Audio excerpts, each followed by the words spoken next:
Hoy lo he traído precisamente por eso. ¿Te acuerdas? Ya hablamos de ello. Habíamos visto la posibilidad de mover dos cuerpos y lo que esto conlleva. Y hoy quería enseñarte mejor sus funciones y las problemáticas que nos ayuda a resolver. ¿Ves? Las características de esta cámara, que al final es muy elemental, tiene de todas formas una cámara oscura, donde en las dos extremidades se encuentran dos planos, una con la óptica y el otro, por el contrario, donde se va a formar nuestra imagen, al que nosotros después podemos incluir o bien un dorso con película en rollo o un sensor digital. La particularidad de este tipo de cámaras es precisamente que permite mover estos dos planos de manera totalmente libre, y entonces podemos o bien descentrar la placa anterior y la posterior, o bien bascular y con ello inclinarlas en el propio eje, ya sea hacia adelante o hacia detrás. Por ejemplo, el problema que apuntábamos antes, ese sobre las líneas verticales convergentes, puede resolverse fácilmente utilizando equipos de este tipo, ya que no podemos estar descentrando la placa anterior, la que contiene la óptica, ¿ves? Levantando, en efecto, el plano en el que se encuentra la óptica. Cogeremos con nuestro plano película un trozo del círculo de cobertura, ¿te acuerdas? Ya hablamos de ello. Sí, el círculo de cobertura del objetivo. Cogeremos un trozo donde esté representada la parte superior del edificio y entonces no cortaremos nada de nuestro edificio y mantendremos así el plano de la película paralelo al plano de la fachada del edificio. Entonces se usaría de esta manera para proyectar hacia arriba. Esto es útil para fotografiar sujetos que tienen una altura considerable sin tener que alejarse mucho. Ten en cuenta que esto es posible solamente porque las ópticas que se utilizan en el banco óptico tienen un círculo de cobertura marcadamente superior al formato de película o del sensor que nosotros solemos utilizar. Mientras que las ópticas para los equipos de 35 milímetros o para el medio formato para el llamado cuerpo rígido, o sea, donde no es posible trasladarse entre la zona donde se encuentra la película y aquella donde se encuentra la óptica, en este caso la óptica tiene un círculo de cobertura limitado y que de todas formas cubre perfectamente el diagonal del formato. Y precisamente no consentiría esta posibilidad de movimiento, ya que me saldría rápidamente del círculo de cobertura y una parte de la imagen no estaría cubierta. En este caso, precisamente, es el hecho de que este tipo de óptica tenga un círculo de cobertura notable lo que nos permite mover a nuestro plano película y poder tomar aquellas partes de la imagen que nos interesa manteniendo los dos planos paralelos entre sí. El objetivo. ¿Podemos compararlo con el objetivo que utilizamos también en la reflex? Estilo un 35 milímetros, 50 milímetros. Sí, desde el punto de vista óptico muchos esquemas son similares. Ten en cuenta que en la reflex de la que hemos hablado, ¿te acuerdas que estaba el hecho de que el movimiento del espejo limitaba a veces la posibilidad de insertar lentes en el interior? En este caso, los gran angulares son definitivamente más correctos, ya que se pueden utilizar esquemas simétricos e insertar también lentes en el interior del cuerpo de la cámara. Pero desde el punto de vista óptico, el funcionamiento es el mismo. La gran posibilidad es precisamente la de poder mover los dos cuerpos, el cuerpo anterior y el cuerpo posterior de la cámara. Sí, pero el discurso del objetivo en sí mismo. Sí, en realidad habrás notado alguna diferencia. Se debe al hecho de que en este caso el obturador y el diafragma, los dos dispositivos que encontramos generalmente en la cámara fotográfica para regular nuestra exposición, ambos se encuentran dentro del objetivo. Estas ópticas utilizan un obturador central que se ajusta con los tiempos directamente en la óptica, y lo mismo también el diafragma. Digamos que todo el mecanismo necesario para la exposición está en el interior del objetivo, mientras que la cámara técnica sirve solamente para efectuar correcciones en la perspectiva o, como veremos más adelante, correcciones en lo que a la profundidad de campo de la imagen se refiere. Entonces, descentrando, como has dicho, consigo fotografiar un edificio entero manteniendo las líneas paralelas. Sí, efectivamente, pero este es solo uno de los métodos que nos pone a disposición un aparato con banco óptico, ya que existen también otros movimientos y puede utilizarse también para corregir la perspectiva.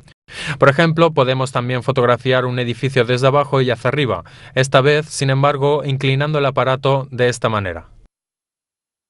Pero si me has dicho de no hacerlo. Sí, es cierto. Cuando inclinamos la cámara hacia arriba, inclinamos nuestro eje óptico. Y en el plano de proyección donde se formará la imagen, obtendremos otra vez una imagen con las líneas convergentes. Para corregir, sin embargo, esta vez utilizaremos otro movimiento del banco óptico, que además da la posibilidad de descentrar las dos placas, la anterior y la posterior, y con ello trasladarlas a sus planos, y aporta también la posibilidad de bascularlas, o sea, hacerle hacer un movimiento de rotación, que puede ser en el eje horizontal, ya sea hacia adelante o hacia atrás. Esto es posible en ambos montantes, ya sea el anterior o el posterior, u otro movimiento puede ser la basculación en el eje vertical, que permite rotar.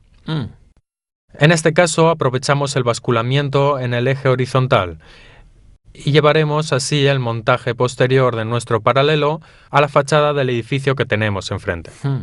Así, también inclinando la cámara, conseguiremos obtener una proyección correcta del edificio. Hecho esto, sin embargo, nos encontraremos con que nuestra imagen está reproducida correctamente desde el punto de vista de la perspectiva, ya que las líneas verticales estarán paralelas y ortogonales respecto de las horizontales. Sin embargo, el problema reside en la profundidad de nuestra imagen, principalmente en el enfoque de nuestra imagen, ya que solo podemos enfocar puntos a una distancia determinada y tenemos un único plano de enfoque. En este caso, parte de la imagen proyectada en el montante posterior estará más cerca de nuestro objetivo, mientras que otras partes estarán más apartadas. Y por eso no podrán representarse ambas enfocadas. Para resolver este problema es necesario aplicar otro movimiento que es el de basculamiento del montante anterior. Lo inclinaremos para reequilibrar esta situación. Para hacer esto hay que seguir la regla de Scheinpflug, que en el libro viene más profundizada. La encontrarás de forma más detallada.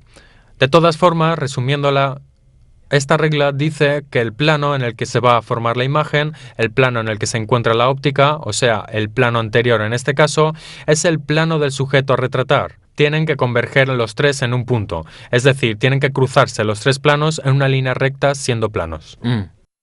Esto se da también en las cámaras de cuerpo rígido, donde precisamente el plano película y el plano de la óptica están paralelos. Tienes una situación de enfoque correcta también solo cuando el sujeto que estás fotografiando está paralelo a estos dos planos, ya que en este caso los tres planos fugan al infinito. En este caso, en el lugar donde introduzcamos inclinaciones en el montante posterior y anterior, lo importante es que se crucen el plano posterior, el plano anterior y el plano de nuestro edificio. Entonces, si tengo el montante posterior inclinado hacia adelante y el edificio se encuentra paralelo a este, será suficiente tener también el plano anterior perfectamente paralelo. Si por el contrario el basculamiento que introduzco en el montante posterior es mayor, en este caso el plano anterior deberá estar, digamos, en la bisectriz del ángulo entre el montante posterior y el edificio que estoy fotografiando.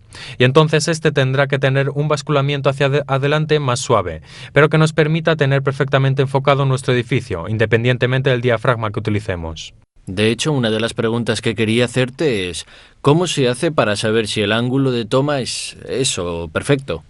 Normalmente se utiliza una pequeña lupa incorporada para valorar la calidad de la imagen, pero sobre todo su nitidez, sobre el plano en el que ésta va a producirse. Con una tela negra, ya que la luminosidad ambiental no nos consentiría visualizar la imagen. Desde atrás y con una lupa que lleva hasta un aumento de 10 veces, analizaríamos la nitidez en todos los puntos del encuadre y eventualmente introduciremos una basculación. ¿Y este es el visor? ¿Como en una cámara fotográfica digital? Sí, en realidad es lo que usamos para componer la imagen como un visor.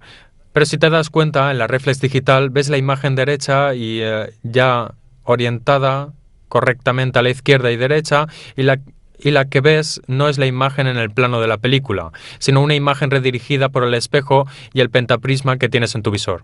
En realidad aquí no tenemos un cristal posicionado exactamente en el plano en el que se va a formar la imagen, y por eso vemos la imagen boca abajo, girada derecha-izquierda, y por otro lado una luminosidad que más tarde tendrá, con el mismo enfoque y la misma profundidad de campo, la imagen final. ¡Wow! En el momento del disparo, como te decía, en efecto, esto se sustituye, lo extraemos y se sustituye por el plano película que se posicionará exactamente en ese punto. Entonces aquí vemos lo que es la fotografía en sí. Sí, efectivamente aquí vemos la fotografía que luego grabaremos en nuestro soporte cuando lo sustituyamos por este cristal. Estamos dentro de la cámara fotográfica.